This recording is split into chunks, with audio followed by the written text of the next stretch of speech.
Hello. ಓ ಹೌದಾ, super, thank you. ಯಾರ ಜೊತೆ ಮಾತಾಡ್ತಿದ್ದೀನಿ ಅನ್ಕೊಂಡ್ರಾ? ನಾನು ದಾಶರಥಿ ಚಿಟ್ ಫಂಡ್ಸ್ ಅವ್ರ ಜೊತೆ ಮಾತಾಡ್ತಿದ್ದೆ. ಏನಪ್ಪ ವಿಷಯ ಅಂತಂದರೆ, ನಾನು ದಾಶರಥಿ ಚಿಟ್ ಫಂಡ್ಸಲ್ಲಿ ಚೀಟಿ ಹಾಕಿದ್ದೆ. ಯಾವುದೇ ಪ್ರಾಪರ್ಟಿ ಭದ್ರತೆ ಇಲ್ಲದೆ, ಚೆಕ್ ಸೆಕ್ಯೂರಿಟಿ ಇಲ್ಲದೆ, ಕೇವಲ 35 ನಿಮಿಷದಲ್ಲಿ ಚೀಟಿ ಹಣನ ಕೈ ಕೊಟ್ಟರು. ಎಷ್ಟು ಸುಲಭ ಅಲ್ವಾ? ನೀವು ದಾಶರಥಿ ಚಿಟ್ ಫಂಡ್ಸಲ್ಲಿ ಚೀಟಿ ಹಾಕಬೇಕಾ? ಹಾಗಾದರೆ ಹಿಂದೆ ಕರೆ ಮಾಡಿ ದಾಶರಥಿ ಚಿಟ್ ಫಂಡ್ಸ್ಗೆ.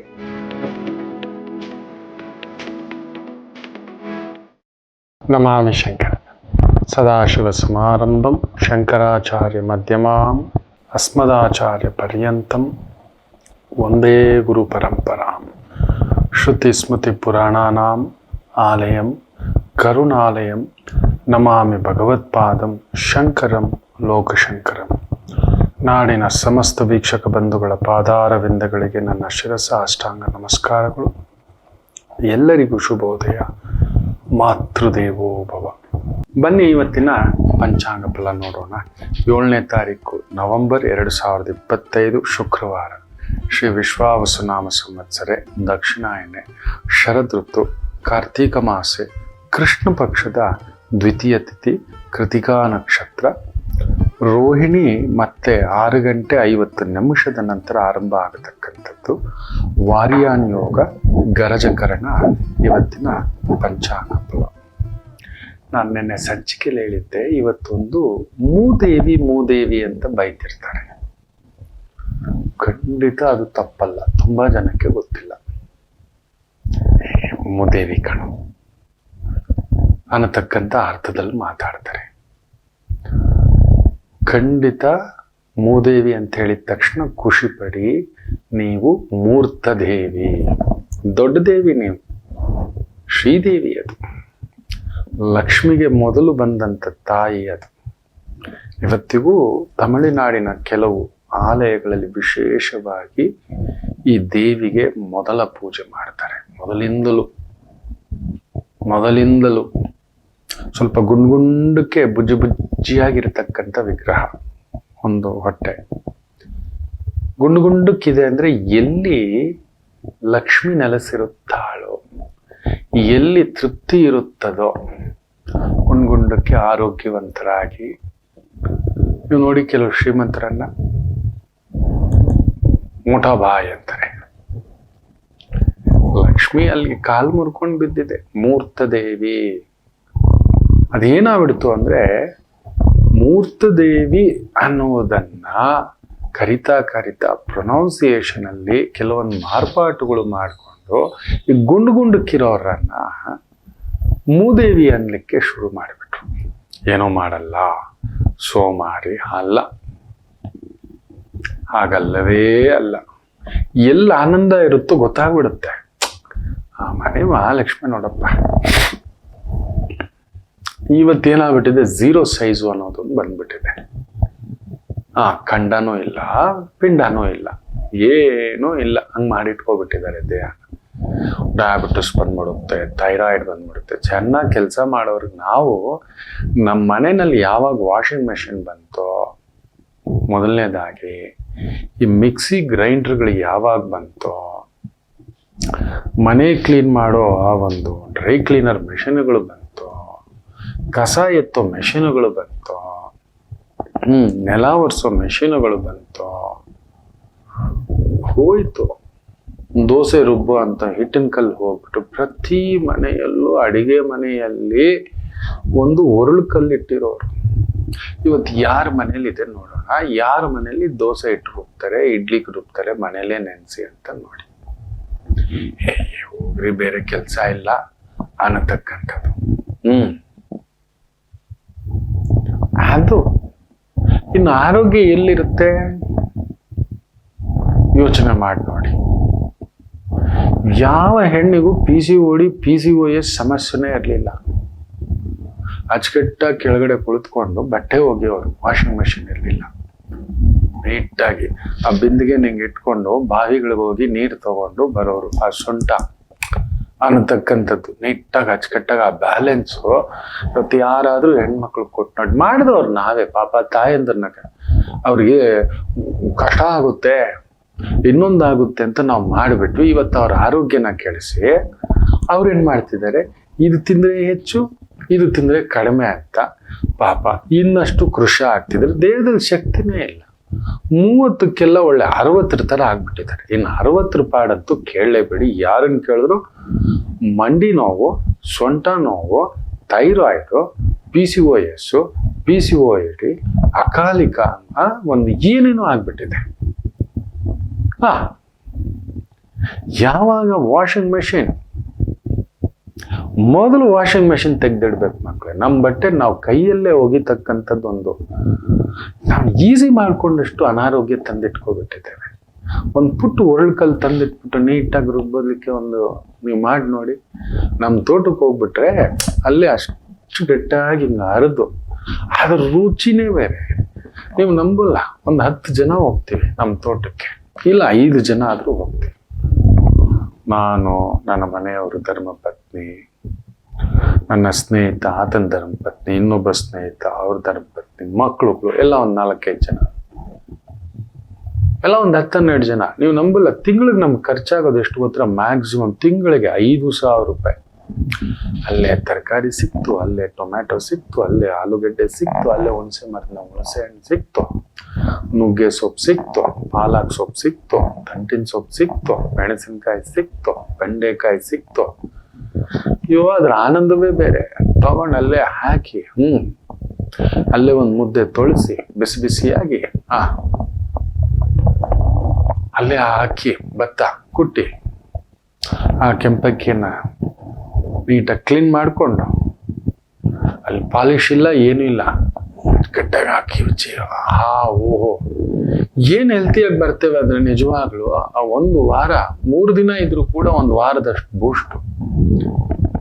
ನಮ್ಮ ಬಟ್ಟೆ ನಾವೇ ಹೋಗ್ಕೊಂಡು ಆ ತಣ್ಣೀರಲ್ಲೇ ಸ್ನಾನ ಮಾಡಿಕೊಂಡು, ಇಲ್ಲಿ ಹೀಟ್ರು, ಗೀಸರುಗಳು ಏನ್ ಹಾಕೊಂಡಿದ್ರು ಕೂಡ ಬರೀ ವಿಟಮಿನ್ ಟ್ಯಾಬ್ಲೆಟ್ಗಳು ಕುಡಿಯೋದು ತಿನ್ನೋದೇ ಆಗ್ಬಿಟ್ಟಿದೆ ನಮಗೆ. ಯಾವ ವಿಟಮಿನ್ ಕುಡಿತಿದ್ರು ತಿಂತಿದ್ರು ನಮ್ಮ ಹಿರಿಯರು ಯೋಚನೆ ಮಾಡಿ ನೋಡಿ. ರಾತ್ರಿ ಇದ್ದಿದ್ದ ಅನ್ನನ ಇಲ್ಲ ಮುದ್ದೆನ ಒಂದಷ್ಟು ಹಿಚ್ಕಿ ಮೊಸರು ಅದನ್ನ ಮಜ್ಜಿಗೆ ಮಾಡಿ ಚೆನ್ನಾಗಿ ಹಿಚ್ಕಿಟ್ಬಿಟ್ಟವ್ರು. ಬೆಳಗ್ಗೆ ಎದ್ದು ತಕ್ಷಣ 5 ಗಂಟೆ 5:30 ಎದ್ದು ಗಡಗಡ ಅಂತ ಒಂದು ಪಾತ್ರೆ ಕುಡಿದು ತೋಟಕ್ಕೆ ಹೋಗ್ಬಿಟ್ರೆ, ಗದ್ದೆಗೆ ಹೋಗ್ಬಿಟ್ರೆ, ಹೊಲಕ್ಕೆ ಹೋಗ್ಬಿಟ್ರೆ, ಇನ್ನು ಮಧ್ಯಾಹ್ನಕ್ಕೆ ಇಲ್ಲ ಸಂಜೆಗೆನೆ 2 ಹೊತ್ತು ಊಟ. 5-5:30 ಬಂದು ಒಂದು ಪುಟ್ಟದಾಗಿ ಆ ಒಲೆಗೆ ಬಿಸಿನೀರು, ಸೌದೆ ಒಲೆ, ಒಂದು ಸ್ನಾನ ಅಚ್ಚುಕಟ್ಟಾಗಿ ಬಿಸಿ ಬಿಸಿ ತಿಂದು 7 ಗಂಟೆಗೆಲ್ಲ ಪಾಚೋ. ಎಲ್ಲಪ್ಪ ಹಬ್ಬಬಾನ 7:15 ಇಲ್ಲ 8 ಗಂಟೆ. ಇವತ್ತು ನಾವು ಬರೀ ಟಿವಿ, ಇನ್ನೊಂದು ಮೊಬೈಲು, ಇನ್ನೇನಾಗುತ್ತೆ ದೇಹ ಹೇಳಿ? ಈ ಬರೀ ಪಿಜ್ಜಾಗಳು, ಬರ್ಗರ್ಗಳು, ಬೇರೆ ಬೇರೆ ಪ್ಯಾಕೇಜ್ಡ್ ಫುಡ್ಸು, ಮಾತಾಡಿದ್ರೆ ಜಂಕ್ ಫುಡ್ಡು, ಅದು ಏನೇನೋ ತಿನ್ನೋಕೆ ಶುರು ಹಚ್ಕೊ. ಅದು ನಮ್ಮೂರಿನ ಊಟನೇ ಅಲ್ಲ, ಏನೇನೋ ಬರಿಸ್ತಾ ಅಂತೆ ತಯ್ಯ ತಕ್ಕ ಏನೇನೋ ಬಂದ್ಬಿಟ್ಟಿದೆ. ತಿನ್ನೋದಂತೂ ಇಷ್ಟು ತಿನ್ನಕ್ ಆಗ್ತಿಲ್ಲ ನಾವು. ಜೋಳದ ರೊಟ್ಟಿ ಮಾತೇ ಕೇಳಬೇಡಿ, ಜೀರ್ಣಿಸ್ಕೊಳಕ್ಕಾಗಲ್ಲ. ರಾಗಿ ತಿಂದ ಅಂದ್ರೆ ಕಲ್ಲುಗುಂಡು ಅಂತಿದ್ರು, ಇವಾಗ ಅದನ್ನ ತಿನ್ನೋಕ್ಕೂ ಆಗ್ತಿಲ್ಲ. ಯಾವ ತಿನ್ಬಾರ್ದು ನಮ್ಮ ಕೆಲಸ ಕಾರ್ಯ ದೇಹವನ್ನೇ ಒಂದು ಅದ್ಭುತವಾಗಿ ಮಾಡ್ಕೋಬೇಕಾದವ್ರು ನಾವು ಹಾಳು ಮಾಡಿಟ್ಕೊಬಿಟ್ಟಿದ್ದೀವಿ ಮಕ್ಕಳೇ. ನೋಡಿ, ಅದಕ್ಕೆ ಏನೋ ಆ ಗುಂಡುಗಿರೋರ್ನ ಕೆಲವ್ರನ್ನ ಮೂದೇವಿ ಅನ್ಲಿಕ್ಕೆ ಶುರು ಮಾಡ್ಬಿಟ್ರೆ ಅದು ತಪ್ಪಿ ಬಂದಂಥದ್ದು. ಮೂದೇವಿ ಅಂದ್ರೆ ದೊಡ್ಡ ದೇವಿ, ಶ್ರೇಷ್ಠ ದೇವಿ, ಅಕ್ಕ, ಲಕ್ಷ್ಮಿಯ ಅಕ್ಕ ಶ್ರೀದೇವಿ ಅನ್ನತಕ್ಕಂಥದ್ದು ಗುಂಡಿಗೆ ಇರೋದು. ಆಕೆಯ ಅಸ್ತ್ರ ಯಾವುದು ಗೊತ್ತಾ? ಪೊರಕೆ. ಪೊರಕೆ ತರ ಗುಡಿಸ್ಕೊಂಡು ಹೋಗ್ಬಿಡ್ತಾಳೆ ಈ ಅಮ್ಮನ್ ಪೂಜೆ ಮಾಡಿದ್ರೆ ಅಂತ? ಖಂಡಿತ ಇಲ್ಲ.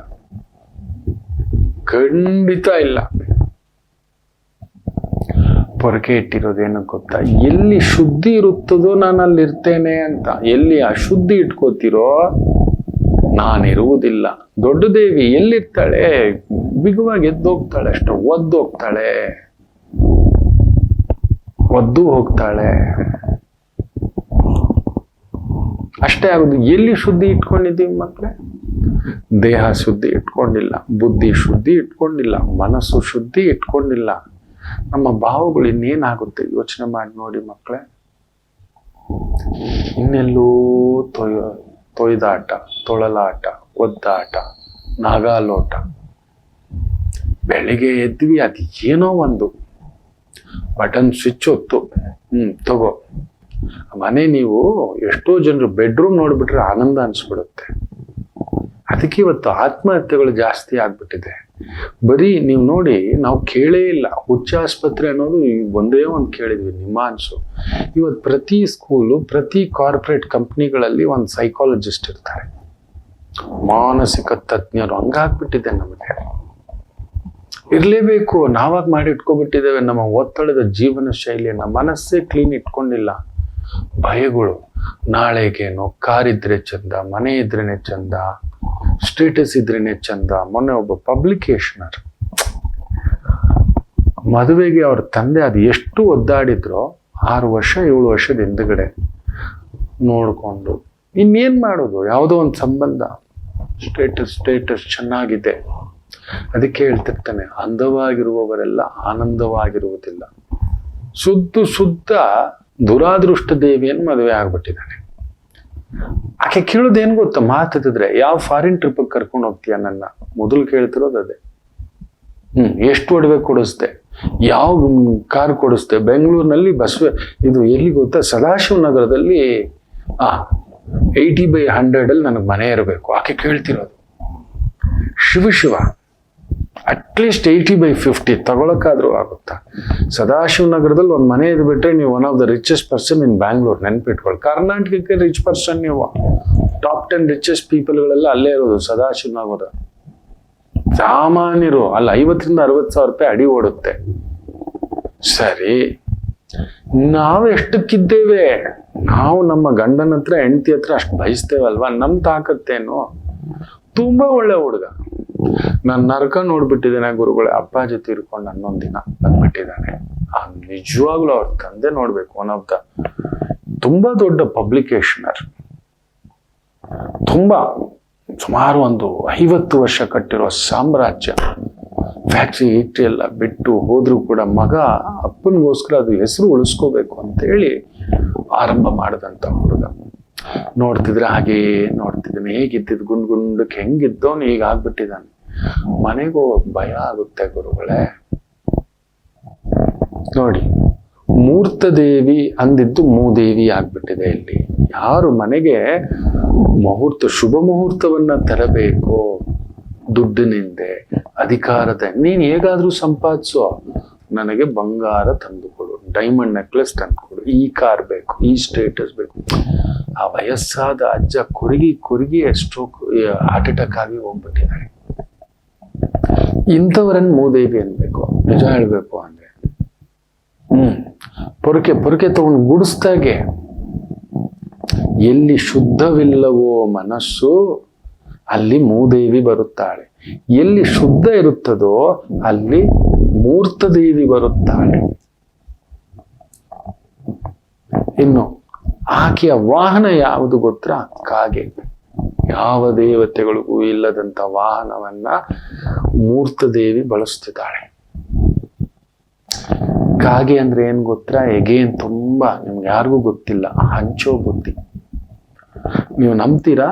ವಿಜ್ಞಾನಿಗಳು ಸಮೇತ ಅದರ ಪ್ರಾಕೃತಿಕ ಶಕ್ತಿಯನ್ನ ತಿಳಿಸ್ಕೊಟ್ಟಿದ್ದಾರೆ. ನೀವು ನಂಬೋಲ್ಲ, ವಿಜ್ಞಾನಿಗಳು ಸಮೇತ. ನೀವು ಕಾಗೆಗೆ ಏನಾದ್ರೂ ಫೀಡ್ ಮಾಡಿದ್ರೆ, ಗುರುತಿಟ್ಕೊಂಡು ಕಾಗೆಗಳು ಏನ್ ಮಾಡ್ತಾವಂತೆ ಗೊತ್ತಾ? ವಿಚಿತ್ರವಾದ ವಸ್ತುಗಳನ್ನೆಲ್ಲ ತಗೊಬಂದು ನಮ್ಮ ಜಾಗದಲ್ಲಿ ಇಡ್ತಾವಂತೆ. ಕೆಲವು ಕಾಗೆಗಳಂತೂ ತನಗೆ ಸಿಕ್ಕಂತ ವಜ್ರ, ವೈಡೂರ್ಯ, ಬಂಗಾರ, ಅಪರೂಪದ ಮಣಿಮಾಣಿಕ್ಯಗಳನ್ನ ತಗೊಬಂದು ಕೊಡ್ತವೆ ಅನ್ನತಕ್ಕಂಥದ್ದು. ಯೋಚನೆ ಮಾಡಿ ನೋಡಿ. ಕಾಗೆ ಅಂದ್ರೆ ಕಸ ಕ್ಲೀನ್ ಮಾಡೋದು. ನಾವು ಅದನ್ನ ಕಸಕ್ಕಿಂತ ಹೇಸಿಗೆಯಾಗಿ ನೋಡ್ತೇವೆ. ಕಾಗೆಗೆ ಇನ್ನೊಂದಿದೆ, ಯಾರಿಗೂ ಗೊತ್ತಿಲ್ಲ, ಸಾವಿಲ್ಲದ ಪಕ್ಷಿ. ಎಲ್ಲಾದ್ರೂ ನೋಡಿದೀರಾ ಕಾಗೆ ಸತ್ತಿರೋದು? ಆಕಸ್ಮಿಕವಾಗಿ ಕರೆಂಟ್ ಹೊಡೆದು ಇನ್ನೊಂದು ನೋಡಿರ್ತವೆ. ಬೇರೆ ಪಕ್ಷಿಗಳ ತರ ಅಲ್ಲ, ಕಾಗೆಯ ಸಾವು ನೋಡಿದವರಿಲ್ಲ. ಮೃತ್ಯುಂಜಯ ಅದು. ಆಕಸ್ಮಿಕ ಸಾವು ಬೇರೆ. ಚಿರಂಜೀವಿ ಪಕ್ಷಿಗಳಲ್ಲೊಂದು ಅಂತ ಹೇಳಿದ್ರೆ ಕಾಗೆ. ಅದು ಸತ್ತೋಗುತ್ತೆ. ನೋಡಿ, ಶುದ್ಧಿಯಾಗಿದ್ದರೆ ಎಲ್ಲವನ್ನೂ ಶುದ್ಧಿಯನ್ನಾಗಿ ನೋಡಿ, ಯಾರೂ ತಿನ್ನದ ಆ ಒಂದು ಅಪರ ಕಾರ್ಯದ ಪಿಂಡವನ್ನ ಕಾಗೆ ತಿನ್ನುತ್ತೆ. ಮನೆಯ ಗೃಹಲಕ್ಷ್ಮಿಯೇ ಮನೆಯ ಆ ಒಂದು ಪಿತೃ ಕಾರ್ಯಕ್ಕೆ ನಿಲ್ಲಬೇಕು. ಆಗ್ಲೇ ಆಕೆ ಮೂರ್ತ ದೇವಿ. ಎಷ್ಟೋ ಜನ ಹೆಣ್ಮಕ್ಳು ನಮ್ಮ ಮನೆ ಹಿರಿಯರದು ಮಾಡೋದ ತಗೊಂಡೋಗ್ ಬಿಸಾಕ್ರಿ, ಮಾಡೋದೇ ಇಲ್ಲ. ಅಲ್ಲಿಗೆ ಬರ್ತಾಳೆ ಮೂದೇವಿ. ಯಾರು ಆ ಪಿತೃದೇವತೆಗಳ ಶಾಪವನ್ನ ತೆಗೆದು ಆ ಕಾರ್ಯವನ್ನ ಶ್ರದ್ಧಾ ಭಕ್ತಿಯಿಂದ ಆ ಶ್ರಾದ್ದ ಕಾರ್ಯ ಪಿತೃ ಕಾರ್ಯ ನಡೆಸುತ್ತಾಳು, ಆ ಒಂದು ಪಿತೃ ದೇವತೆಗಳ ಸೇವೆಯನ್ನ ಮಾಡ್ತಾಳೋ ಆ ಮನೆಗೆ ಮಹಾಲಕ್ಷ್ಮಿ ಮೂರ್ತ ದೇವಿ ಖುದ್ದು ಬಂದ್ಲು ಅಂದ್ರೆ ಜೊತೆ ಲಕ್ಷ್ಮಿನೂ ಬಂದ್ಲು ಅಂತ ಅರ್ಥ. ಪ್ರತಿ ಅಮಾವಾಸ್ಯ 5 ಜನಕ್ಕೆ ಊಟ ಹಾಕ್ಬೇಕು. ಹಾಕ್ತಿದೀವಾ? 5 ಜನಕ್ಕೆ ನೀವು ಮಾಡ್ತಿರೋದ್ರಲ್ಲಿ ಒಂದು ಪಾವು 1 kg ಅಕ್ಕಿ ಜಾಸ್ತಿ ಆಗ್ಬಿಟ್ರಿ 5 ಜನಕ್ಕೆ. ಅದ್ರ ಜೊತೆಲಿ ಇನ್ನೊಂದಷ್ಟು ಕೂಟು, ಪಲ್ಯ, ಒಂದು ಪಾಯಸ, ಒಂದು ವಡೆ, ಯಾರೋ ಒಂದು ಹುಡ್ಕೊಂಡು ತಗೊಳವ. ಬಿಸಿ ಬಿಸಿ ಊಟ ಎಲ್ಲಿದೆ? ಮೂದೇವಿಗೆ ಅಂಟ್ಕೊಳ್ಳೋದು. ಅದಕ್ಕೆ ಅಂತವ್ರನ್ನ ಮೂದೇವಿ ಅಂತಾರೆ. ಯಾವ ಕೆಲಸ ಮಾಡಿದವ್ರನ್ನ, ಯಾವ ಜವಾಬ್ದಾರಿ ಇಲ್ದವ್ರನ್ನ, ದೇಹದಲ್ಲಿ ಅನಾರೋಗ್ಯ ತುಂಬಿಸ್ಕೊಂಡಿರೋರ್ನ ಆಕ್ಚುಲಿ ಮೂದೇವಿ ಅಲ್ಲ, ಅದು ಮೂರ್ತ ದೇವಿ. ತುಂಬಾ ಶುದ್ಧಿ ಇರೋರ್ನ ಮೂರ್ತ ದೇವಿ ಅಂತಿದ್ರು. ಅಶುದ್ಧ ಆಗ್ತಿದ್ರಲ್ವ ಅವ್ರನ್ನ ಮೂದೇವಿ ಅನ್ಬಿಟ್ರು. ಇದು ಹೋಗಿ ಕಟ್ಕೊಂಡ್ ಬಂದ್ವಲ್ಲ, ಇದನ್ನೇನೋ ಎತ್ತಿದೀವಿ, ಬೆಳಗ್ಗೆ 11 ಗಂಟೆ ಆದ್ರೂ ಜಾಗಟೆ ಹೊಡೆದ್ರು ಎದ್ದೋಳಲ್ಲ ಅಂದ್ರೆ ಇನ್ನೇನ್ರಪ್ಪ. ಮನೆ ಕೆಲಸ, ಶುದ್ಧಿ, ಇನ್ನೊಂದು ಅದು ಗಂಡು ಮಕ್ಕಳಾದ್ರೂ ಅಷ್ಟೇ. ಮೂರ್ತ ದೇವಿ ಎದ್ದು ಹೋಗಿ ಮೂದೇವಿ ಬರುವುದೇ. ಮನೆಗೆ ಕಾಗೆ ಬಂದ್ರೆ ಅಪಶಕನ ಅಂತೀವಲ್ಲಪ್ಪ, ಇನ್ನೇನಾಗುತ್ತೆ? ಕಾಗೆ ಏನೋ ಬಾವಲಿನೂ ಬರೋದೆ, ಇಲ್ಲದ ಪಕ್ಷಿಗಳು ಕೂಡ ಬರೋದೆ. ಸುಮ್ಮನೆ ಬರುವುದಲ್ಲ, ಅವೆಲ್ಲ ಅಪಶಕುನದ ಸೂಚಕ. ನಿಮ್ಮ ಮನೆಗೆ ಬರ್ಬೇಕಾ? ಇದೆಂಗೆ ನಿನ್ನೆ ಸಂಚಿಕೆ ಹೇಳಿದ್ನಲ್ಲ, ಒಂದು ತಾಯಿ ಜೀವ ಹಾವು ಸಾವಾಗಿದೆ ಅನ್ನತಕ್ಕಂಥದ್ದು ಹೇಳಿದೆ. ಅಲ್ಲೊಂದು ಪ್ರಚೋದನೆ, ಅಯ್ಯೋಯ್ಯೋ ಹಾವು ಅಂದ್ಬಿಟ್ಟ. ಅಕ್ಕಪಕ್ಕದವ್ರು ಬಿಟ್ಟು ದೊಣ್ಣೆ ತಗೊಂಡು ಹೊಡೆದೇ ಬಿಟ್ರು. ಹಾವು ತಾನೆ ಅಲ್ಲಿ ಬಂದು ಸೇರ್ಕೊಂಡಿದೆ ಅಲ್ವಾ, ಎರಪ್ಪ ತಗೊಂಡು ಹೋಗ್ಬಿಟ್ಟು ಅದಕ್ಕೊಂದು ಏನೋ ಒಂದು ವ್ಯವಸ್ಥೆ ಮಾಡಿ ಏನ್ ಮಾಡುತ್ತೆ ಅದು? ಅದಕ್ಕೇನು ಗೊತ್ತಿದೆ? ಎಲ್ಲೂ ಜಾಗ ಸಿಗ್ಲಿಲ್ಲ ಅಂದ್ರೆ ಅದು ಹುಡ್ಕೊಂಡು ಬಂದಿರುತ್ತೆ ಎಲ್ಲೋ ಒಂದು. ಅದರ ಜಾಗ ತಾನೇ ನಾವು ಕಬಳಿಸ್ಕೊಂಡಿರೋದು. ಈ ಜಗತ್ತೆಲ್ಲ ಸರ್ಪದೇವರ ಆಶೀರ್ವಾದ ತಾನೆ. ಸರ್ಪಗಳಿಗೆ ಮೊದಲು ಅಧಿಕಾರ ಇದ್ದಿದ್ದು, ಆಮೇಲೆ ನಾವು ಬಂದವರು. ನಾವು ಬಂದವರು ತಿಳ್ಕೊಂಡೇ ಇಲ್ಲ. ಅಲ್ಲೊಂದು ಅಪಚಾರ ಮಾಡಿಬಿಟ್ರಿ, ಹಟ್ಟಿಸ್ಕೊಂಡು ಬಂತು ಪ್ರಕೃತಿಯ ಒಂದು ವೈವಿಧ್ಯತೆ. ಸೊ ಇನ್ಮೇಲೆ ಯಾರನ್ನಾದ್ರೂ ಮೂದೇವಿ ಅಂತೀರಿ ಅಂದ್ರೆ ಅಶುದ್ಧವಾಗಿರುವವರನ್ನ ಮೂದೇವಿ.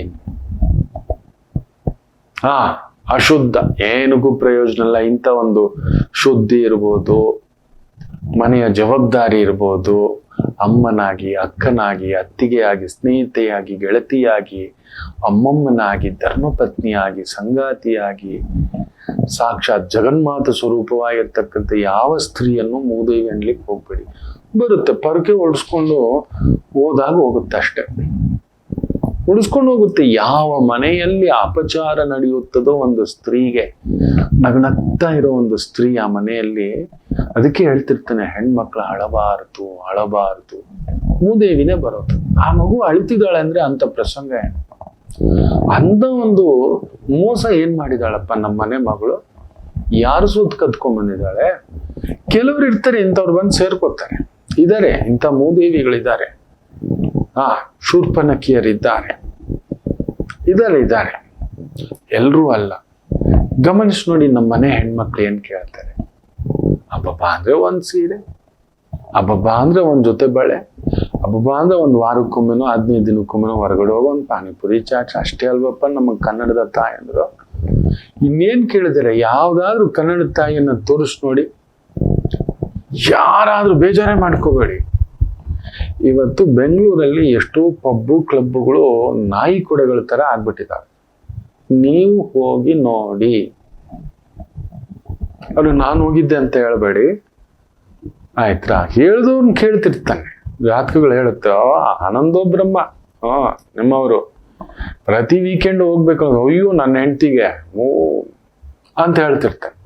ಸತ್ಯ ಸತ್ಯ ಹೇಳ್ತಾನೆ ಇವತ್ತು ನೋಡಿ, ಹೃದಯಾಂತರ ಆಳದಿಂದ ಕನ್ನಡ ರಾಜ್ಯೋತ್ಸವ ಒಂದು ದಿನಕ್ಕೆ ಆಚರಿಸೋದಿಲ್ಲ, ನಿತ್ಯ ನಮ್ಮ ಕನ್ನಡತಿಯನ್ನ ಗೌರವಿಸ್ತಕ್ಕ. ಒಂದೇ ಒಂದು ನಮ್ಮ ಕನ್ನಡದ ಹೆಣ್ಮಗು ಹಂಗ ಹೋಗಿ ಪಬ್ಬಲ್ಲಿ ಮಧ್ಯರಾತ್ರಿ ಕುಣಿ ಗಂಡ ಮಕ್ಕಳನ್ನ ಬಿಟ್ಬಿಟ್ಟು, ನಿಜವೇ ಅಲ್ಲೊಂದು ಸಣ್ಣ ಪುಟ್ಟ ಲೋಪದೋಷ ಇರ್ಬೋದು, ಈ ತರದ್ದು ಒಂದು ಖಂಡಿತ ಇಲ್ಲ. ಅದಕ್ಕೆ ಉತ್ತರ ಭಾರತೀಯರು ಯಾವತ್ತೂ ನೆಮ್ಮದಿ ಆಗಿಲ್ಲ. ನಮ್ಮ ಕನ್ನಡದ ತಾಯಿ ಅಂದ್ರು ಏನೋ ಒಂದು ಬಸ್ಸಾರು, ಒಂದು ಮದುವೆ, ಒಂದು ಮುದ್ದೆ, ಅಚ್ಚುಕಟ್ಟಾಗಿ ಕಾಳು ಸಾರು, ಕಾಳು ಹುಳಿ, ಜೋಳದ ರೊಟ್ಟಿ, ಈ ರೀತಿ ಇಂಥ ಒಂದು ಎಡಬಿಟ್ಟು ಮಧ್ಯರಾತ್ರಿನಲ್ಲೇ ಹತ್ಕೊಂಡು 10 ಗಂಟೆ ಮೇಲೆ ಹೋಗ್ಬಿಟ್ಟು ಕುಣಿದು ಕುಪ್ಪಳಿಸಿ ತಂದನಾನ ಮಾಡಿಕೊಂಡು ಖಂಡಿತ ಇಲ್ಲ. ಅದಕ್ಕೆ ನಿಮಗೆ ಯಾರಿಗೂ ಗೊತ್ತಿಲ್ಲದ ಒಂದು ಸತ್ಯ ಹೇಳ್ತಾನೆ ನೋಡಿ, ಕರ್ನಾಟಕದಲ್ಲಿರುವಷ್ಟು ಪ್ರಕೃತಿಯ ಒಂದು ಸಂಪತ್ತಿನೆಲ್ಲೂ ಇಲ್ಲ. ಇಲ್ಲಿರೋ ಅಷ್ಟು ಬಂಗಾರ, ಖನಿಜ ಸಂಪತ್ತು ಇನ್ ಎಲ್ಲಿಯೂ ಇಲ್ಲ. ಇಲ್ಲಿರೋ ಅಷ್ಟು ನದಿಗಳು, ಇಲ್ಲಿರೋ ಅಷ್ಟು ಇಲ್ಲಿರುವ ವೆದರು, ಜನಗಳ ಅನುರಾಗ, ಹೃದಯವಂತಿಕೆ, ಅವರೆಲ್ಲ ಮೂದೇವಿರಾದ್ರೆ ಮೂರ್ತ ದೇವಿಯರು ನಮ್ಮೂರಲ್ಲಿ ಇರ್ತಕ್ಕಂಥವ್ರು, ಮೂಗುಬಟ್ಟು ಸುಂದರಿಯರು ನಮ್ಮ ಅಮ್ಮಂದರು.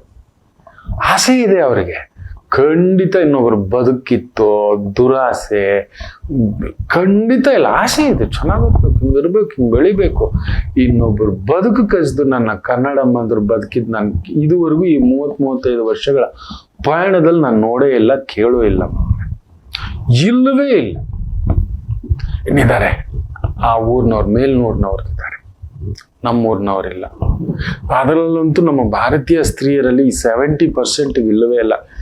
ಈಗೀಗ ಪಾಶ್ಚಿಮಾತ್ಯ ಪದ್ಧತಿ, ಅಮೇರಿಕ, ಜರ್ಮನಿ, ಯುರೋಪು ಹೋಗ್ಬಿಟ್ಟು ಬಂದು ಅಲ್ಲಿನ ಅಭ್ಯಾಸಗಳು ತಗೊಬಂದು ಕುಲಗೆಡಿಸಿ ಇದೆಲ್ಲ ಒಂದು ತಂದಿಟ್ಬಿಟ್ಟಿದ್ರೆ. ಪಬ್ ಕಲ್ಚರು, ಮಾದಕ ವ್ಯಸನ, ಇನ್ನೊಂದು ಬಂದಿದೆ. ನೀವು ಒಂದು ಕನ್ನಡ ತಾಯಿಯ ಹೆಣ್ಮಗುವನ್ನ ನೀವು ತೋರಿಸಿ ಈ ಥರದ್ದು ಏನಾದರೂ ದಗಾಕೋರ್ ಕಾಲ್ ಸೆಂಟ್ರ್ ಮಾಡಿಟ್ಟಿದ್ದಾರೆ, ಮೂದೇವಿ ಕಾಲ್ ಸೆಂಟ್ರು, ಈ ಥರ ಫ್ರಾಡ್ ಕಾಲ್ ಸೆಂಟ್ರು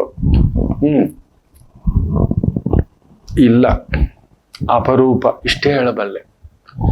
ಮೂದೇವಿ ಯಾವಾಗ ಎದ್ದು ಬರೋದು ಗೊತ್ತಾ? ಹಿಂಗೆ ಇಂಥ ಒಂದು ಅಪಚಾರಗಳ ಒಂದು ಸಂಕಲ್ಪ ಮಾಡಿಕೊಂಡ್ರೆ. ಇವತ್ತಿಂದ ಯಾರಾದ್ರೂ ನಿಮ್ಮನ್ನ ಮೂದೇವಿ ಅಂತಿದ್ದಾರೆ ಅಂದ್ರೆ ನಿಮ್ಮ ಸತ್ಯವನ್ನ ಅರ್ಥ ಮಾಡ್ಕೊಳ್ಳಿ. ಹೋಗಲ್ಲೋ ನೀನೇನ್ ಹೇಳುದು ಮೂದೇವಿ ಅಂತ? ನಾನು ಮೂರ್ತ ದೇವಿಯೇ, ನಾನು ಶುದ್ಧಿಯೇ, ಪ್ರಪಂಚವನ್ನು ಶುದ್ಧಿ ಮಾಡ್ಲಿಕ್ಕೆ ಬಂದಿದ್ದೇನೆ, ಈ ಮನೆಗೆ ಶುದ್ಧಿಯಾಗಿರ್ಲಿಕ್ಕೆ ಬಂದಿದ್ದೇನೆ, ಕುಟುಂಬಕ್ಕೆ ಮಹಾಲಕ್ಷ್ಮಿ, ದೊಡ್ಡ ಲಕ್ಷ್ಮಿ ಆಗಿ ಬಂದಿದ್ದೇನೆ, ಸಿರಿಲಕ್ಷ್ಮಿ ಆಗಿ ಬಂದಿದ್ದೇನೆ ಅನ್ನತಕ್ಕಂಥದ್ದನ್ನ ಗರ್ವದಿಂದ ಅನುಭವಿಸಿ ಮಕ್ಕಳೇ. ಸೊ ಇನ್ಮೇಲೆ ಯಾರಾದ್ರೂ ಮೂದೇವಿ ಅಂದ್ರೆ ಬೇಜಾರ್ ಪಡ್ಲಿಕ್ಕೆ ಹೋಗ್ಬೇಡಿ. ನೀವಂತವ್ರಲ್ಲವಲ್ಲ, ನಿಮ್ಗೆ ಆ ಭಾವವೂ ಇಲ್ವಲ್ಲ. ಸ್ವಲ್ಪ ನೋಡ್ಕೊಳ್ಳಿ. ವಾಷಿಂಗ್ ಮೆಷಿನ್ ಕಮ್ಮಿ ಬಳಸಿ, ಮಿಕ್ಸಿ ಗ್ರೈಂಡರ್ ಸ್ವಲ್ಪ ಕಮ್ಮಿ ಪಡಿಸಿ, ವಾರಕ್ಕೊಂದು ದಿನ ಅಂತ ಅವುಗಳಿಗೆಲ್ಲ ನಿಲ್ಲಿಸಿ. ಅದನ್ನ ಹಾಗೇ ವಾರಕ್ಕೆ 2 ದಿನ ನಿಲ್ಲಿಸಿ, ನೀವು ಆರೋಗ್ಯವಂತರಾಗಿರ್ತೀರಿ. ನಿಮ್ಮ ಬಟ್ಟೆ, ನಿಮ್ಮ ಅಡಿಗೆ ನೀವು ಕೈಯಾರೆ ಮಾಡ್ಕೊಳ್ತಕ್ಕಂಥದ್ದು ಮಾಡಿ. ನೀವು ಗಟ್ಟಿ ಇದ್ರೇನೆ ಅಮ್ಮಂದಿರ ಈ ಮಕ್ಕಳು ನಾವು ನೆಮ್ಮದಿಯಾಗಿರೋದು. ನಾನು ನಿಮ್ಮ ಮಗನೇ, ನಿಮ್ಮ ಮಗನಾಗಿ, ಬಂಧುವಾಗಿ, ಸೇವಕನಾಗಿ ಕೇಳ್ಕೊತಿದ್ದೇನೆ. ನೀವು ಚೆನ್ನಾಗಿದ್ದರೇನೇ ಲೋಕ. ಮನೆಯಲ್ಲಿ ರಾಗಿ ಕಲ್ ಬೇಯಿಸ್ತಿದ್ರೆ ಊರೆಲ್ಲ ನೆಂಟ್ರು ಅಂತಾರಲ್ವಾ, ಮನೆಯಲ್ಲಿ ನೀವು ಗಟ್ಟಿಯಾಗಿದ್ರೇನೆ ಅಮ್ಮ. ನನ್ನ ಧರ್ಮ ಪತ್ನಿ ಗಟ್ಟಿಯಾಗಿರೋದಕ್ಕೆ ಸತ್ಯವಾಗ್ಲೂ ಹೇಳ್ತಾನೆ, ಅವಳು ಓದ್ಲು ಅಂತ ಇಟ್ಕೊಳ್ಳಿ, ಅವಳಿಲ್ಲ ಅಂತ ಇಟ್ಕೊಳ್ಳಿ, ನನ್ನ ಆಯಸ್ಸೆಲ್ಲ ಅವಳು ಕೊಡ್ಲಿ ಅಂತ ಕೇಳ್ತಾನೆ. ಖಂಡಿತ ನನ್ನ ಮನೆ ಮಕ್ಕಳು ಕೂಡ ತಿಂದ್ಯಾ ಅಂತ ಕೂಡ ಕೇಳೋಲ್ಲ. ನನಗೆ ಗೊತ್ತಿದೆ, ಚೆನ್ನಾಗಿ ಮಾತಾಡ್ತಾರೆ. ಮಾಮ ತಿಂದ್ಯಾ, ದೊಡ್ಡಪ್ಪ ತಿಂದ್ಯಾ, ಚಿಕ್ಕಪ್ಪ ತಿಂದ್ಯಾ, ಬಾವ ತಿಂದ್ಯಾ, ಇದೆಲ್ಲ ನನಗೆ ಗೊತ್ತಿದೆ. ಸತ್ಯ ಹೇಳ್ತಾನೆ, ನನ್ನ ಮೂರ್ತ ದೇವಿ ನನ್ನ ಧರ್ಮ ಪತ್ನಿಯೇ, ಅವಳಿಲ್ಲ ಇಲ್ಲ. ಇದು ಪರಮಾತಿ ಪರಮ ಸತ್ಯ. ಯಾವತ್ತು ಅವಳು ಹೋಗ್ತಾಳೋ 11ನೇ ದಿನಕ್ಕೆ ನಾನು ಎತ್ಕೊಂಡು ನಾನು ಹೊರಡ್ಬೇಕು. ನಾನು ಇವ್ರನ್ನ ನಂಬ್ಕೊಂಡು ಇವ್ರು ಬಂದು ಕೇಳ್ತಾರೆ, ಇಡ್ತಾರೆ, ಏನಕ್ಕೆ ಮೂರ್ತ ದೇವಿ ಆಗ್ಬಿಟ್ಟಿದ್ದಾಳೆ ಅಂದ್ರೆ ಅವಳಲ್ಲಿರುವ ಮೂರ್ತ ಭಾವವೇ ನಾನು ಇವತ್ತು ಇಷ್ಟು ಚೆನ್ನಾಗಿದ್ದೇನೆ, ನಿಮ್ಮ ಮುಂದುಗಡೆ ಈ ಪ್ರವಚನ, ಈ ಒಂದು ವಿವೇಚನ, ಆಲೋಚನ, ಚಿಂತನ, ಆರೋಗ್ಯ, ಮನೋ ಆರೋಗ್ಯ, ದೈಹಿಕ ಆರೋಗ್ಯ, ಬುದ್ಧಿ ಬೌದ್ಧಿಕ ಆರೋಗ್ಯ, ಸ್ವಲ್ಪ ಭಯ ಭಕ್ತಿಯಲ್ಲಿ ಬದುಕ್ತಿದ್ದಾನೆ ಅಂದ್ರೆ ಆ ತಾಯಿ ಜೀವ. ನಾನು ಹಾಗಾಗಿ ಹೇಳ್ತಿರ್ತಾನೆ, ಎರಡೆರಡು ಅಮ್ಮಂದರು ನನಗೆ ಅಂತ. ಜನನಕ್ಕೆ ಅಮ್ಮ ಆದರೆ ಜೀವನಕ್ಕೆ ತಾಯಿ. ನಿಮ್ಮೆಲ್ಲರ ಮನೆಯಲ್ಲೂ ಇದ್ದಾಳೆ ತಾಯಿ ಜೀವ. ಯಾವ ತಾಯಿಯನ್ನ ಗೌರವಿಸ್ತೇವೆಯೋ ಅಲ್ಲಿ ಮೂರ್ತ ದೇವಿ, ಇಲ್ವೋ ಮೂದೇವಿ ಅಟ್ಟಿಸ್ಕೊಂಡಾಗ ಇರೋ ಕಸನೆಲ್ಲ ತಗೊಬಂದು ನೋಡಿ, ಇವಾಗ ಸುರಿತಿದ್ದಾರಂತೆಲ್ಲ ಮನೆ ಮುಂದ್ಗಡೆ, ತಗೊಬಂದ್ರು ಒಳಲ್ಲ ಹಾಕ್ತೀರಿ ಅಂತ. ನಿಜವಾಗ್ಲೂ ಒಳ್ಳೆ ಕಟ್ಟುಪಾಡಿದು. ಅಯ್ಯೋಯ್ಯೋ, ಕೆಲವು ಹೋಟ್ಲುಗಳವರು ನೀವು ನಂಬಲ್ಲ ಮಕ್ಕಳು, ಮಧ್ಯರಾತ್ರಿನಲ್ಲಿ ಗಾಡಿಗಳಲ್ಲಿ ಕಸನ ತಗೊಬಂದು ಎಲ್ಲೆಲ್ಲೋ ಸುರಿಯೋದು. ಅದು ನನ್ನ ಮನೆ ಹತ್ರನೇ ನಡೆಯುತ್ತೆ.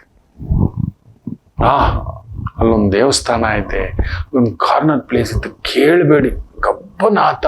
ಎಷ್ಟೋ ಬಾರಿ ಮಧ್ಯರಾತ್ರಿನಲ್ಲಿ ಬಂದು ನಿಂತ್ಕೊಬಿಟ್ಟಿದ್ದಾನೆ. ಏನ್ರ ಕೇಳೋರ ಇಲ್ಲ ಅಂದ್ರೆ 10 ಜನ ಬರ್ತಾರೆ ಗೂಂಡಾಗಳ ಥರ. ಇನ್ನೇನ್ ಮಾತಾಡ್ತೀವಿ? ನಮಗೂ ಒಂದು ಕಾಲ ಬರುತ್ತೆ ಅಂತ ಪ್ರಾರ್ಥನೆಯೋ ಏನೋ, ಆ ಪುಣ್ಯಾತ್ಮರು ಯಾರು ತಗೊಂಡ್ರೋ ನಿರ್ಧಾರ ಗೊತ್ತಿಲ್ಲ. ಇಂಥದಕ್ಕೊಂದು ಕಮಿಟಿ ಇಟ್ಬಿಡಿ ಮಕ್ಕಳ. 1,000 ಜನ ಕೆಲ್ಸಕ್ಕೆ ಇಟ್ಬಿಡಿ, 10,000 ಜನಕ್ಕೆ ಕೆಲಸ ಇಡ್ಬೋದು. ಯಾರ್ಯಾರು ಕಸ ಹಾಕ್ತಾರೋ 1,000 ರೂಪಾಯಿ ಫೈನ್ ಅಂತ ಹಾಕಿ. ಒಂದು 10,000 ಜನಕ್ಕೆ ನಿಜ ಹೇಳ್ತಾನೆ ಕೈ ತುಂಬ ಉದ್ಯೋಗ ಕೊಡಬಹುದು. ಸರ್ಕಾರ ಇದ್ರ ಬಗ್ಗೆ ತೀಕ್ಷ್ಣವಾಗಿ ಯೋಚಿಸಿದರೆ, ಇಡೀ ರಾಜ್ಯಕ್ಕೆ ಯೋಚನೆ ಮಾಡಿಬಿಟ್ರೆ, ಎಲ್ಲೆಲ್ಲಿ ಭಿಕ್ಷುಕರು ಇರ್ತಾರೋ ಹಿಡ್ಕೊಂಡು ಬಂದ್ರೆ ಅವ್ರ ಮೇಲೆ ಫೈನ್ ಹಾಕೋದು 1,000 ರೂಪಾಯಿ. ಎಲ್ಲೆಲ್ಲಿ ಕಸ ಹಾಕ್ತಿದಾರೋ ಅವ್ರ ಮೇಲೆ 1,000 ರೂಪಾಯಿ.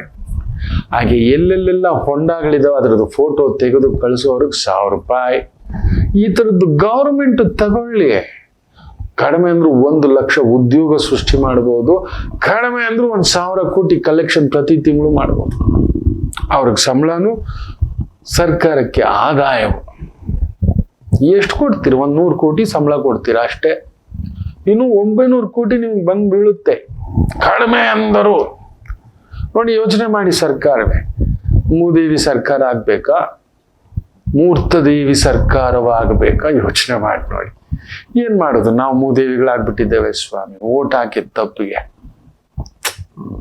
ಹೇಳೋರಿಲ್ಲ, ದಂಡಯಾತ್ರೆಗಳೇ. ಯಾವ ಸರ್ಕಾರ ಬಂದ್ರು ಸಾಮಾನ್ಯನ ಬಗ್ಗೆ ಕೇಳುವವರಿಲ್ಲ. ಕೇಳಿದ್ರೆ ಅವನ ಮೇಲೆ ಬೇರೆ ಬೇರೆ ರೀತಿ ಅಷ್ಟೇ. ಒಂದು ಪುಟ್ಟು ವಿರಾಮ ತಗೊಂಡು ವಾಪಸ್ ಬರೋಣ. ಮಾತೃದೇವೋ ಭವ. ನಮಾಮಿ ಶಂಕರ. ನನ್ನ ಪ್ರೀತಿಯ ಆಧ್ಯಾತ್ಮಿಕ ಬಂಧುಗಳೇ, ಪ್ರತಿಯೊಬ್ಬರ ಜೀವನದಲ್ಲೊಂದು ಕೆಲವೊಂದು ಪ್ರಶ್ನೆಗಳಿರುತ್ತೆ. ಉತ್ತರವಿಲ್ಲದ ಪ್ರಶ್ನೆಗಳಿಲ್ಲ. ಅಂಥದ್ದೊಂದು ಸಮಸ್ಯೆ ಇದೆಯಾ? ಜ್ಯೋತಿಷ್ಯ ಮುಖೇನ ಹಾಗೂ ಆಧ್ಯಾತ್ಮಿಕ ಮುಖೇನ ನಿಮ್ಮ ಪ್ರಶ್ನೆಗಳಿಗೊಂದು ಪುಟ್ಟ ಸಮಾಧಾನ. ಈ ಕೂಡಲೇ ಕೆಳಗಿನ ಸಂಖ್ಯೆಗೆ ಕರೆ ಮಾಡಿ, ಇಲ್ಲವೇ ವಾಟ್ಸಪ್ ಮಾಡಿ, ಹಾಗೂ ನಮ್ಮ ನಮಾಮಿ ಶಂಕರ ಯೂಟ್ಯೂಬ್ ಚಾನೆಲ್ ಮುಖಾಂತರವೂ ಕೂಡ ಸರಳ ಪರಿಹಾರವನ್ನು ತಾವು ವೀಕ್ಷಿಸಿ ಹಾಗೂ ಪಡೆಯಬಹುದು. ನಮಾಮಿ ಶಂಕರ. ನಮಾಮಿ ಶಂಕರ. ಕೃತಿಕಾ ನಕ್ಷತ್ರ, ವಿಶೇಷವಾಗಿ ಸೂರ್ಯ ನಕ್ಷತ್ರ ಪರಿಚಯ. ಆ ಸೂರ್ಯದೇವ ಕೃತಿಕಾ ನಕ್ಷತ್ರದಲ್ಲಿ ಉಚ್ಚಂಗತ ಅಂತಕ್ಕಂಥದ್ದು ಕೂಡ ಹೇಳ್ತವೆ. ಅಂತ ಒಂದು ಚಂದ್ರ ಕುಜನ ನಕ್ಷತ್ರವು ಕೂಡ ಸುಬ್ರಹ್ಮಣ್ಯ ನಕ್ಷತ್ರ. ಚಂದ್ರ ಕುಜನ ಆ ಒಂದು ಸೂರ್ಯ ನಕ್ಷತ್ರದಲ್ಲಿದ್ದು, ಸೂರ್ಯ ವಿಶಾಖ ನಕ್ಷತ್ರ ಜಾರಿದೆ. ಸೊ ಅದು ಗುರುಸಾರ. ಗುರು ಕೂಡ ಗುರು ನಕ್ಷತ್ರದಲ್ಲಿರೋದು ಬ್ಯೂಟಿಫುಲ್. ಮೇಷರಾಶಿ ಸರ್ಕಾರಿ ಮಟ್ಟದ ಕೆಲಸ ಕಾರ್ಯ, ಸ್ವಂತ ವ್ಯವಹಾರ, ಸ್ವಂತ ಜವಾಬ್ದಾರಿಗಳು, ಯಜಮಾನ, ಅಣ್ಣ, ಹಿರಿ ಅಣ್ಣ, ಇಂತಹ ಒಂದು ವೃತ್ತಿ, ಉದ್ಯೋಗ, ಜವಾಬ್ದಾರಿಗಳಲ್ಲಿದ್ದೀರಿ. ತುಂಬ ಅನುಕೂಲ ನೋಡ್ತಕ್ಕಂಥ ಒಂದು ಅದ್ಭುತವಾದಂಥ ದಿನ. ಸ್ವಲ್ಪ ಸಿಡಿ ಅಂತ ಸಿಡಿತಿರ್ತೀರಿ. ನೋಡ್ಕೊಂಡು ಮಕ್ಕಳೇ, ಜಾಗ್ರತೆ. ಸಿಡಿಯೋದು ಜಾಸ್ತಿ. ವಾಕ್ಸ್ಥಾನದಲ್ಲಿ ಚಂದ್ರ ಸೂರ್ಯನ ಸಾರ. ನೋಡಿ, ನಮಗೆ ದೇವರು ಬಲ ಕೊಟ್ಟಿರೋದೇನು ಗೊತ್ತಾ? ಬಡಪಾಯಿ ಮೇಲೆ ತೋರಿಸೋದಕ್ಕಲ್ಲ. ಏನೋ ಅಂತ ಅವನು ಹಾಗೆ ಅವನು ಸಾಮಾನ್ಯ. ನೋಡಿ, ನಾನೆಲ್ಲೋ ಓದಿದಂಥ ಒಂದು ಮಾತು, ಕೇಳಿದಂಥ ಮಾತು. ಒಮ್ಮೆ ಪುನೀತ್ ರಾಜ್ಕುಮಾರ್ ಯಾವುದೋ ಕೆಲಸ ಅರ್ಥ ಹೈದರಾಬಾದ್ಗೆ ಹೋಗಿದ್ರಂತೆ. ರಾಜ್ಕುಮಾರ್ ಅವ್ರು ಹೇಳಿದ್ರಂತೆ, ಅಕಸ್ಮಾತ್ ಕಾರ್ಯನಿಮಿತ್ತ ಹೋದ್ರೆ ಬೇರೆ ಊರ್ ಕಡೆ ಅಲ್ಲಿರುವ ಕಲಾವಿದರನ್ನು ನೋಡಿಕೊಂಡು ಬಾಪ. ಕಲಾವಿದರೆಲ್ಲ ಒಂದೇ ನೋಡಿ, ಕಲಾ ತಪಸ್ವಿ, ಕಲಾ ಸರಸ್ವತಿ ಅಂತ. ಸರಿ, ಹೋಗಿದ್ದಾಗ ಅಲ್ಲೇ ಗೊತ್ತಾಯ್ತಂತೆ ಪುನೀತ್ ರಾಜ್ಕುಮಾರ್ಗೆ ಚಿರಂಜೀವನ್ ನೋಡ್ಬೇಕು ಅಂತ. ಈಗ ವಿಚಾರಿಸಿದಾಗ ಅಲ್ಲೊಂದು ಶೂಟಿಂಗ್ ನಡೀತಿದೆ. ಹೋದ್ರೆ ಸೆಕ್ಯೂರಿಟಿ ಬಿಡ್ಲಿಲ್ವಂತೆ. ಇಲ್ಲಪ್ಪ, ನಾನು ಪುನೀತ್ ರಾಜ್ಕುಮಾರು ಸಾರ್ ಶೂಟಿಂಗ್ ಅಲ್ಲಿದ್ದಾರೆ, ಅವ್ರು ಹೇಳಿ ಕಳಿಸ್ತೇವೆ, ನೀವು ಒಳಗಡೆ ಹೋಗೋ ಆಗಿಲ್ಲ, ಕೂತ್ಕೊಳ್ಳಿ ಅಂದ್ಬಿಟ್ರು. ಸೆಕ್ಯೂರಿಟಿ ಹತ್ರನೇ ಕೂತ್ಕೊಬಿಟ್ರಂತೆ, ನೋಡ್ಲೇಬೇಕು ಅಂತ.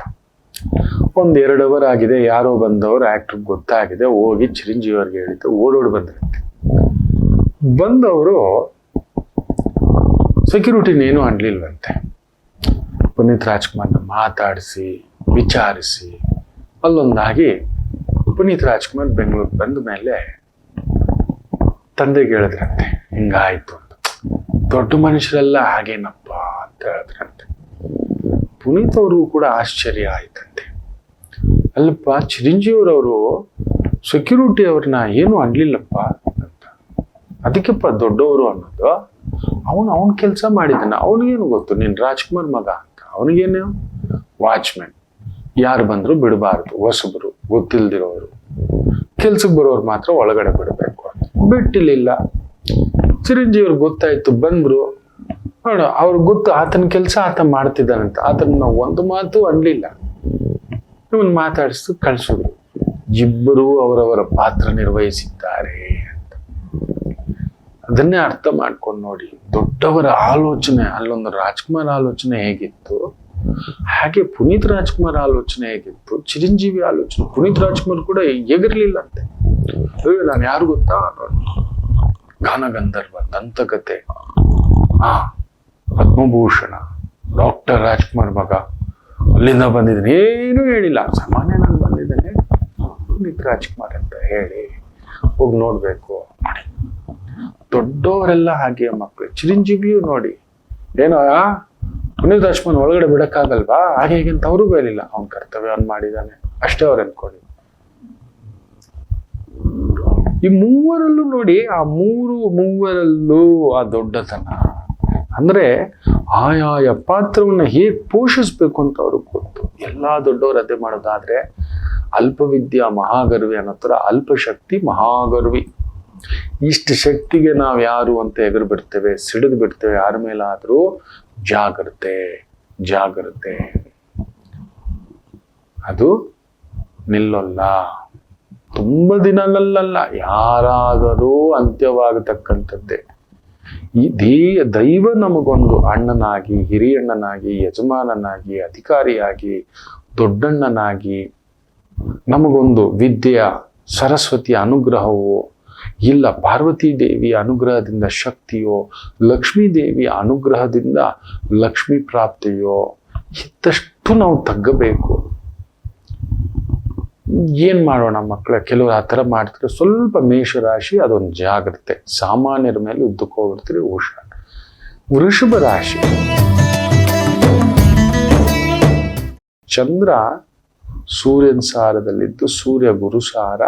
ಸ್ವಲ್ಪ ಸರ್ಕಾರಿ ಮಟ್ಟದ ಕೆಲಸ ಕಾರ್ಯ, ಟೆಂಡರ್,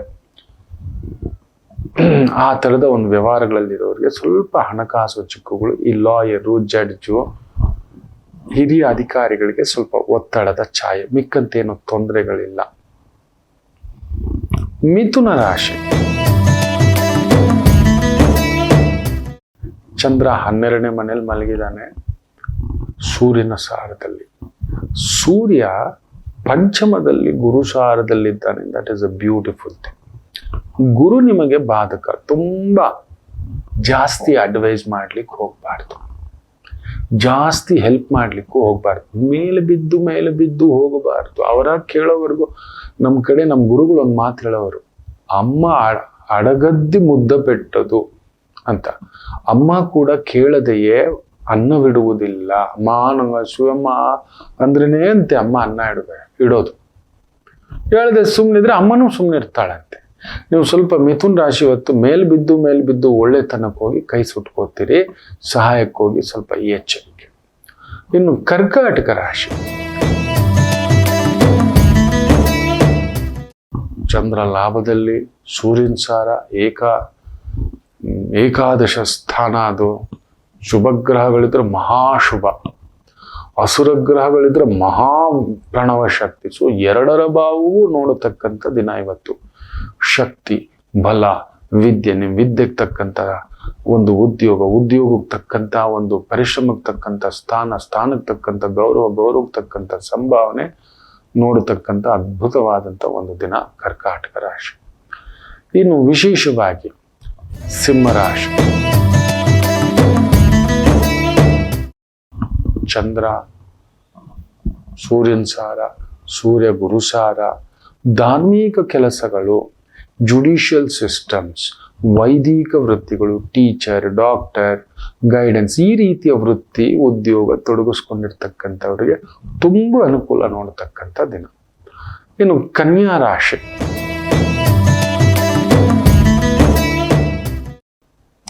ಚಂದ್ರ ಭಾಗ್ಯದಲ್ಲಿದ್ದಾನೆ, ಸೂರ್ಯನ ಸಾರ, ಸೂರ್ಯ ಮಿತ್ರಕಾರಕ ಚೆನ್ನಾಗಿದೆ, ವೃತ್ತಿ, ಅದರಲ್ಲೂ ಲಾಯರ್ ಆಗಿದ್ದೀರಾ, ಟೀಚರ್ ಆಗಿದ್ದೀರಾ, ಪ್ರೊಫೆಸರ್ ಆಗಿದ್ದೀರಾ, ಅಡ್ವೈಸರ್ ಆಗಿದ್ದೀರಾ, ಜ್ಯೋತಿಷ್ಯರಾಗಿದ್ದೀರಾ, ಯೋಗ ಮಾಸ್ಟರ್, ಆಧ್ಯಾತ್ಮಿಕ ರಂಗದಲ್ಲಿದ್ದೀರಾ, ಅದ್ಭುತವಾದಂಥ ಪ್ರಗತಿ. ತುಲಾ ರಾಶಿ, ಚಂದ್ರ ಸೂರ್ಯನ ಸಾರ, ದಟ್ ಇಸ್ ಅ ಬ್ಯೂಟಿಫುಲ್.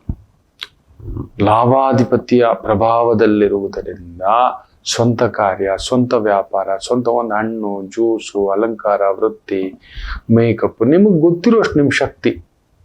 ಅದರಲ್ಲೂ ಕಲೆಗೆ ಸಂಬಂಧಿತ ಭರತನಾಟ್ಯ ಕಲಿಸೋದು, ಇಲ್ಲ ಮ್ಯೂಸಿಕ್ ಕಲಿಸೋದು, ಮೇಕಪ್ ಕಲಿಸೋದು, ಕಲೆಗೆ ಸಂಬಂಧಿತ ಕಲಿಸುವಿಕೆಯ ವೃತ್ತಿ, ಉದ್ಯೋಗ, ವ್ಯವಹಾರ, ಬ್ಯೂಟಿಫುಲ್ ಜರ್ನಿ. ಇನ್ನು ವೃಶ್ಚಿಕ ರಾಶಿ, ಚಂದ್ರ ಉಚ್ಚಂಗತ, ಸೂರ್ಯನ ಪ್ರಭಾವ, ನಂತರ ಚಂದ್ರನ ಸ್ವಕ್ ನಕ್ಷತ್ರ ಉಚ್ಚ ಸ್ಥಾನದ ಪ್ರಭಾವ, ಭಾಗ್ಯೇ ಸಪ್ತಮಂ 100% ಹೇಳ್ತಾನೆ. ಆ ಸಪ್ತಮಾಧಿಪತಿ 12ನೇ ಮನೆಯಲ್ಲಿದ್ದರೂ ಕೂಡ, ಅಲ್ಲೇ ಸೂರ್ಯನಿದ್ದರೂ ಕೂಡ ತೊಂದರೆಗಳೇನೂ ಇಲ್ಲ, ಚೆನ್ನಾಗಾಗುತ್ತೆ. ವೃತ್ತಿಪರವಾಗಿ ಹಾಲು, ಬೆಣ್ಣೆ, ತುಪ್ಪ, ಬಂಗಾರ, ಬೆಳ್ಳಿ, ಅಲಂಕಾರ, ವಸ್ತ್ರ, ಸೀರೆ, ಬಟ್ಟೆ, boutique, scent, mobile, electronic items, gadgets, stationery ವ್ಯವಹಾರಗಳು, ಅದ್ಭುತ ಪ್ರಗತಿ. ಧನುಸು ರಾಶಿ, ಚಂದ್ರ ಷಷ್ಠಾಧಿಪತಿ, ಅಷ್ಟಮಾಧಿಪತಿ ಷಷ್ಠದಲ್ಲಿ, ಸೂರ್ಯನ ಸಾರದಲ್ಲಿದ್ದು, ಸೂರ್ಯ ಲಾಭದಲ್ಲಿರೋದನ್ನ ವಿಪರೀತ ರಾಜಯೋಗ. ಬಂಗಾರ, ಬೆಳ್ಳಿ, ಆಭರಣ, ಮುತ್ತು, ರತ್ನ, ರಾಜಕೀಯ, ಶುದ್ಧವಾದಂಥ ವೈದಿಕ ಕೆಲಸಗಳು, ಗುರುಗಳು, teachers, adviser, doctor, nurse, medical, paramedical, ಈ ರೀತಿಯ ವೃತ್ತಿ ಉದ್ಯೋಗ, ಅದ್ಭುತ ಪ್ರಗತಿ ಕಾಣತಕ್ಕಂಥ ದಿನ. ಮಕರ ರಾಶಿ, ಸಪ್ತಮಾಧಿಪತಿ ಚಂದ್ರ ಅಷ್ಟಮಾಧಿಪತಿಯ ಪ್ರಭಾವದಲ್ಲಿರೋದ್ರಿಂದ ಇವತ್ತು ಸ್ವಲ್ಪ ತೊಳಲಾಟ, ಯಾರೋ ಮೇಲಿನ ಒತ್ತಡ, ಟಾರ್ಗೆಟ್ ಒತ್ತಡ, ರೀಚ್ ಆಗಬೇಕು ಅನ್ನತಕ್ಕಂಥ ಒತ್ತಡ, ಕೆಲವ್ರಿಗಿರುತ್ತೆ ವಿಪರೀತ ಹೆಸರಿನ ಹುಚ್ಚು, ದುಡಿತದ ಹುಚ್ಚು, ದುಡ್ಡಿನ ಹುಚ್ಚು, ಹಾಳೆಲ್ಲರಿಗಿಂತ. ಇಟ್ಸ್ ಎ ರೀಪ್ಲೇಸ್, ನೆನಪಿಟ್ಟುಕೊಳ್ಳಿ, ಇಟ್ಸ್ ಎ ರೀಪ್ಲೇಸ್ಮೆಂಟ್. ಒಬ್ಬರಿಗೆ ಮೀರಿದ್ದೊಬ್ರು, ಅದು ಸೋಲಿರ್ಬೋದು. ನೆನ್ನೆ ಗೆದ್ದವ್ರು ಇವತ್ತು ಸೋಲ್ಬೋದು, ನೆನ್ನೆ ಸೋತವ್ರು ಇವತ್ತು ಗೆಲ್ಲಬಹುದು. ನೀವು ನೋಡಿ, ಮೊನ್ನೆ ಶಫಾಲಿ ವರ್ಮಾ ಫಾರ್ಮಲ್ಲೇ ಇಲ್ಲ ಅಂತ ಸುಮ್ಮನೆ ಇರ್ಲಿ ಪ್ರಾಕ್ಟೀಸ್ಗೆ ಅಂತ ಜೊತೆಲಿ ಇಟ್ಕೊಂಡಿದ್ದಾರೆ. ಆಕೆ ಗೊತ್ತಿಲ್ಲ, ಆದ್ರೆ ಒಂದು ಕೆಲಸ ಮಾಡ್ತಿಲ್ಲ ಆಕೆ, ನಿತ್ಯ ಟೀಮ್ ಜೊತೆ ಪ್ರಾಕ್ಟೀಸ್, ನಿತ್ಯ ಆಡು, ನನ್ನ ಆಟ ನಾನು ಆಡ್ತೇನೆ, ನನ್ನ ಪ್ರಾಕ್ಟೀಸ್ ನಾನು ಮಾಡ್ತೇನೆ. ನೋಡಿ, ಅಲ್ಲೊಂದು ಗಾಯಾಳು ಆಗುತ್ತೆ ಒಂದು ಮಗು. ಶ್ರೀಲಂಕಾದ ಮ್ಯಾಚ್ ಮೇಲೆ ತುಂಬಾ ಚೆನ್ನಾಗಿ ಹೈಯೆಸ್ಟ್ ರನ್ ಗೆಟರ್. ಇನ್ನೇನ್ ಮಾಡೋದು, ವಿಧಿ ಇಲ್ಲದೆ ಈ ಹುಡುಗಿಯನ್ನ ಸೆಮಿಫೈನಲ್ಗೆ ಕರ್ಸ್ಕೊತಾರೆ, ಶಫಾಲಿ ವರ್ಮಾ. ವಾವ್, ಸುಮಾರಾಗಿ ಆಡ್ತಾಳೆ, ಒಂದು 16-18 ಹೊಡೆದು.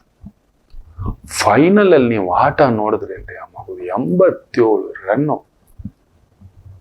ಅದಷ್ಟೇ ಅಲ್ಲ, ಇಂಡಿಯಾ ಕ್ಯಾಪ್ಟನ್ ಹರ್ಮಿತ್ ಕೌರ್ ಹೇಳ್ತಾರೆ, ಅನ್ನಿಸ್ತಿತ್ತು ಅವ್ರಿಗೆ ಆಡಿದ ರೀತಿ ನೋಡ್ಬಿಟ್ಟು ಸ್ವಲ್ಪ ಬೌಲಿಂಗ್ ಕೊಡೋಣ, ತುಂಬಾ ರಿದಮ್ ಆಗಿ ಆಡ್ತಿದ್ದಾರೆ ಅಂತ ಕೊಟ್ರೆ ಟಕ ಅಂತ 2 ವಿಕೆಟ್ ತೆಗೆದುಬಿಡುತ್ತೆ. Man of the match. ಟೀಮಲ್ಲೇ ಇಲ್ಲ, ನೆನೆಸ್ಕೊಂಡೇ ಇಲ್ಲ, ಯಾವುದ ಪವಾಡ.